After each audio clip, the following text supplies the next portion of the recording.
Seguramente uno de los temas más tratados de la Biblia es el de la fe, pero precisamente ha sido uno de los más confusos y maltratados, y que por lo tanto sobre el tema, la mayoría de las personas, entre ellas muchas cristianas, han estado más que confundidas.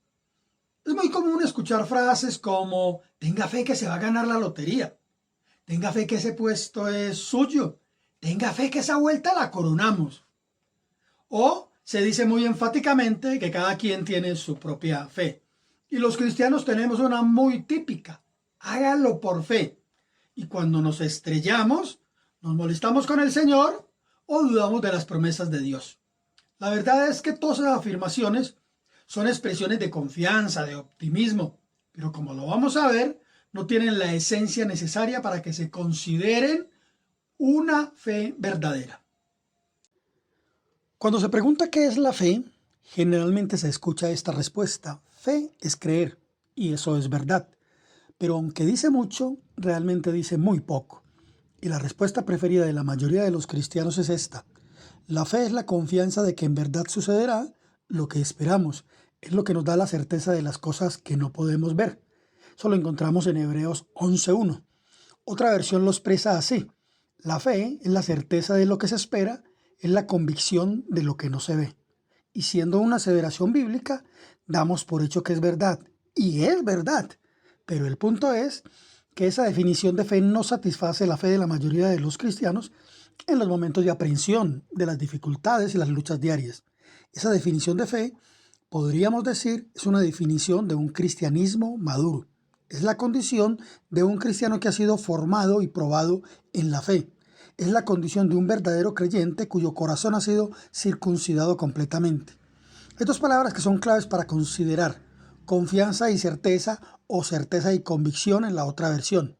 Sobre ello hablaremos en otra ocasión. Se da entonces la pregunta obligada y válida: ¿qué es un cristiano maduro? También dejaré la respuesta para cuando corresponda. Las preguntas importantes normalmente son cortas, se formulan en segundos, y si se requiere una previa contextualización, podrían demorar algunos pocos minutos. Salvo algunas excepciones, las respuestas a preguntas importantes generalmente requieren, en consecuencia, respuestas importantes, y estas pueden llegar a ser largas en su exposición y sustentación. Este tema es uno de ellos. Remontémonos hacia donde la Biblia nos habla por primera vez de la fe, y se da naturalmente con Abraham, llamado el padre de la fe. Antes de recibir el nombre de Abraham, este se llamaba Abram, que significaba padre enaltecido, y recibió un mandato de Dios: sal de tu tierra y de tu parentela. Génesis 12 del 1 al 4. Sabemos por el relato bíblico que Abraham creyó a Dios y obedeció dejando la tierra en donde estaba. Pero también el relato nos muestra que Abraham no obedeció completamente todo lo que Dios le había ordenado, y eso sucedió en varias oportunidades. Podemos decir como introducción que lo primero que debemos entender es que sí, la fe es creer, y es lo que genéricamente aceptamos como definición primaria. Como primaria es también la acción de dicha fe, pues en esa condición inicial de fe no nos es suficiente para obedecer completamente los mandatos de Dios. Es por ello que la fe no es un halo mágico, no es un poder esotérico ni una fuerza que provenga mientras dormimos, ni es un estado que surge de la práctica de algún ritualismo religioso. Ese creer es inicialmente un conocimiento intelectual de la palabra de Dios. Es un conocimiento que nace del entendimiento. Ese conocimiento inicial produce en mí fe. Así lo dice Romanos 10:17. La fe viene por el oír, y el oír por la palabra de Dios. Significa que para quien dice creer en Dios y en el Señor Jesucristo, es precisamente la fuente, o sea, Dios mismo, el más importante sustento de mi fe. Segunda de Timoteo 3:16 dice: toda la escritura es inspirada por Dios y es útil para enseñar, para redarguir, para corregir, para instruir en justicia, a fin de que la persona de Dios sea perfecta, enteramente preparada para toda buena obra. La palabra de Dios viene primero a mi entendimiento, por ello tiene que ser leída u oída en un lenguaje natural que yo entienda. Como creyente, la palabra de Dios debe ser mi alimento diario, pues sin crecer en el conocimiento del manual de Dios es imposible crecer espiritualmente. La lógica enseña que no se puede creer en lo que no se conoce. Dios le da a cada persona una dosis de fe. Lo encontramos en Romanos 12:3, la cual debemos hacer crecer en la medida que leemos la palabra de Dios y oramos. pero el crecimiento verdadero de la fe lo produce Dios mismo a través de nuestro caminar en el camino de la fe. Y ese camino está lleno de pruebas, que como lo dice Santiago del 1 al 3, dichas pruebas no son otra cosa que la prueba de nuestra fe, y que la podemos definir también como la manera de fortalecer, robustecer o afinar esa fe. Romanos 5, del 3 al 5 lo aclara cuando dice: también nos alegramos al soportar pruebas y dificultades, porque sabemos que nos ayudan a desarrollar paciencia, y la paciencia desarrolla firmeza de carácter, y el carácter fortalece nuestra esperanza segura de salvación. Y esa esperanza no acabará en desilusión, pues sabemos con cuánta ternura nos ama Dios, porque nos ha dado el Espíritu Santo para llenar nuestro corazón con su amor. A los cristianos hoy en día no se nos ha enseñado a alegrarnos en las pruebas y dificultades, a entender el por qué debemos hacerlo, siguiendo el ejemplo de los primeros cristianos, tal y como nos lo enseña nuestro manual en Santiago 5:10. Hermanos, tomen por ejemplo de aflicción y de paciencia a los profetas que hablaron en el nombre del Señor. Las pruebas en el camino de la fe me llevan a conocer al autor y consumador de la fe y a conocer la condición espiritual del que es portador de esa fe, es decir, a mí mismo. Cuando ese conocimiento de Dios aumenta y descansamos en su gracia, entonces recibiremos de Él una fe como la descrita en 2 de Pedro 1:1. Yo, Simón Pedro, esclavo y apóstol de Jesucristo, a los que han alcanzado una fe igualmente preciosa como la nuestra, por la justicia de nuestro Dios y Salvador Jesucristo. En esta carrera, en este camino de formación, el Espíritu Santo solo tiene un propósito: formar el carácter de Cristo en cada creyente. Y es la palabra de Dios y las enseñanzas en ella escrita el primer instrumento usado por Él para inducirnos en este apasionante, pero en absoluto nada fácil camino de la fe. El cristiano reconoce a Jesucristo como su Señor y como su fuente de la verdad. Pero si esa verdad no penetra sus pensamientos, anhelos y acciones, no es un compromiso total con la verdad. Como reconocemos que la Biblia es la verdad absoluta de Dios, que es el manual dado por Él para que le conozcamos y nos guiemos por Él, es necesario entonces que establezcamos, basados en esa verdad, que todo argumento humano queda descalificado cuando de establecer doctrina bíblica se trata, ya que la Biblia se explica a sí mismo. Todo aquello que se crea, se enseñe, se predique, contrario a la palabra de Dios, es solo religión. En el video El libro de los libros explicaré de manera objetiva, es decir, deshaciendo mitos, la portentosa verdad de lo que es la Biblia. La manera que Dios estableció para hablarnos fue, primero, a través de su palabra; segundo, a través de la oración; y tercero, a través de las circunstancias. Pero es definitivo decir que sin el cumplimiento de lo primero es imposible pretender escuchar a Dios. Alguien que dice ser creyente, pero no tiene conocimiento bíblico, es realmente un creyente pigmeo. Una persona que dice creer en Dios, pero no conoce su palabra, es solo una simpatizante, pero no discípulo de Jesucristo. El Señor dice: toda persona que quiera hacer la voluntad de Dios conocerá la doctrina de Dios. Juan 7:17. ¿Y qué pasó con la razón? Lo que he venido desarrollando en este video es hacer precisamente razonamientos, pero ahora lo haré de manera más explícita. Así que un razonamiento más. Quizás alguien diga que soy pesimista en mi valoración del mundo, que veo solo lo malo.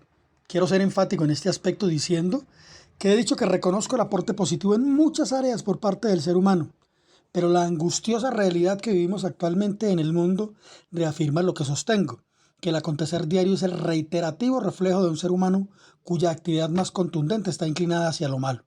Dios creó al ser humano como un ser extraordinario, con grandes capacidades, y puso de él unos propósitos maravillosos.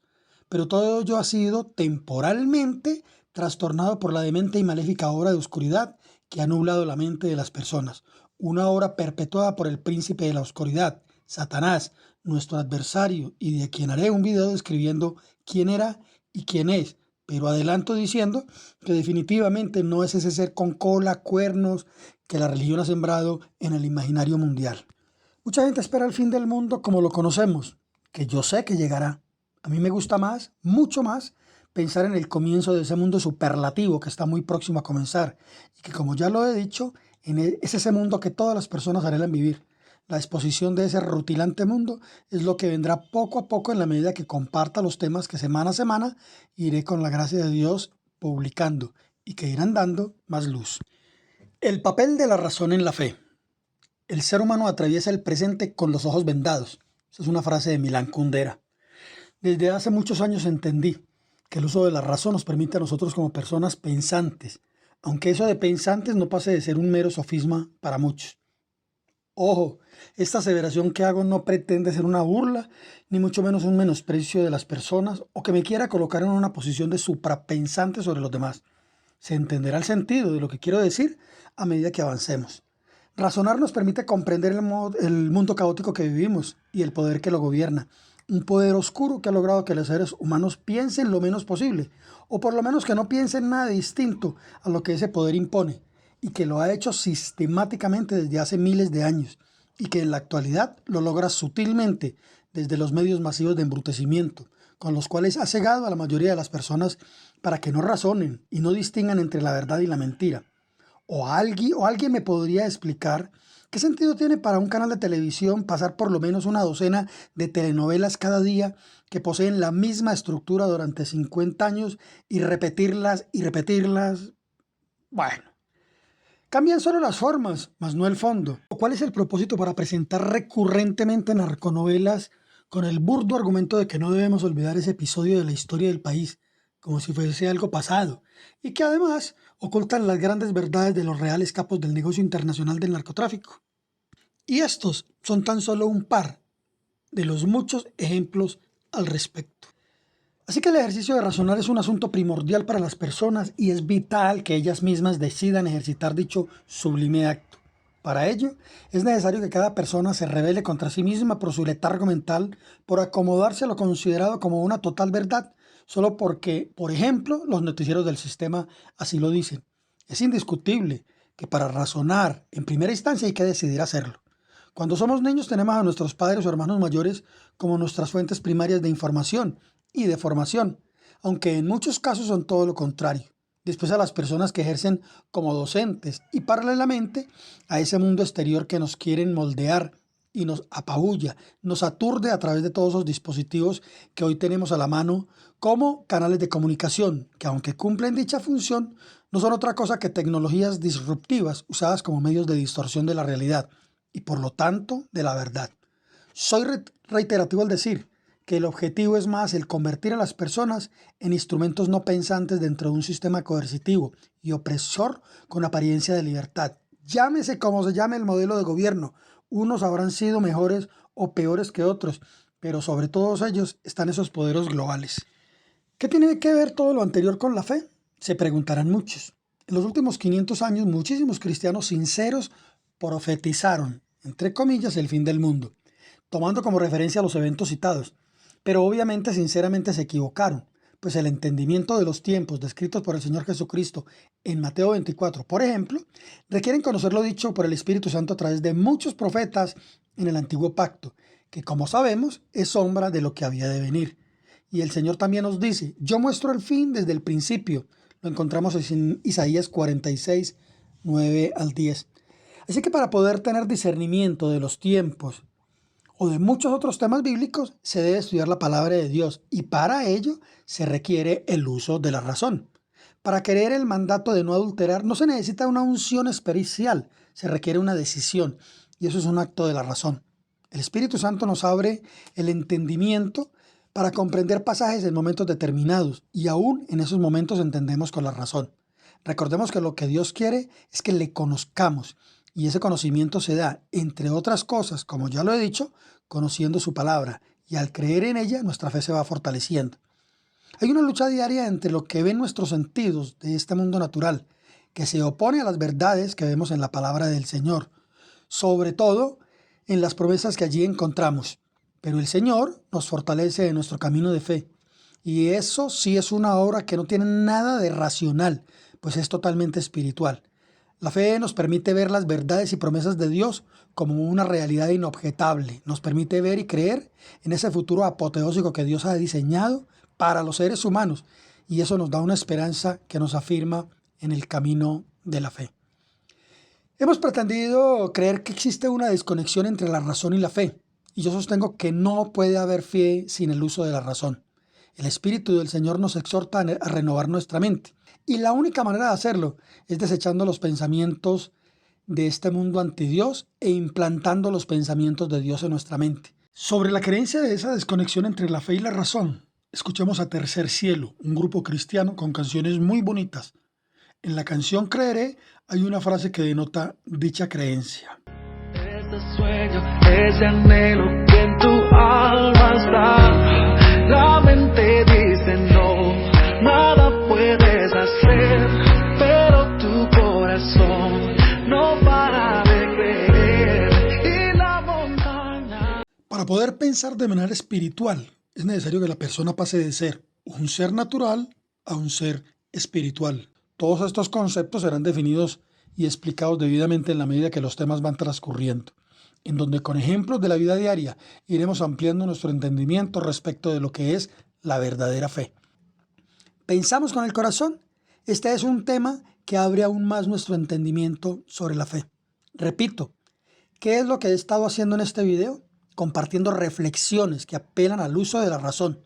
Habrá quienes digan que la razón es para asuntos terrenales o naturales. Yo estoy convencido que para que pueda haber entendimiento de las cosas espirituales se requiere el uso de la razón, pues es parte importante de la fe.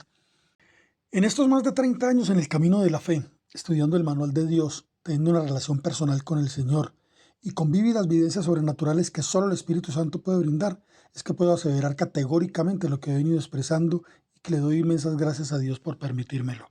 El Señor Jesucristo nos dice, si les he hablado de cosas naturales y no las creen, ¿cómo creerán cuando les hable de las celestiales? La otra parte es la que hace Dios mismo a través de su Espíritu en la persona, abrirle el entendimiento a cosas cada vez más profundas y darle la fuerza para creer y para sostenerle en momentos cruciales que le probarán su fe, es decir, que le fortalecerán la misma. Así que la fe verdadera se demuestra al creer y aplicar los pensamientos del reino de los cielos a mi vida, desechando los pensamientos de este mundo. Eso significa que la fe es un sistema de pensamiento que me lleva a vivir con unos valores mucho más altos, nobles y verdaderos. Concluyo con algo fuerte. Creer no es suficiente. Es necesario que ese creer se traduzca en acción, pues las acciones son el fruto de ese creer. Son la evidencia de una verdadera fe.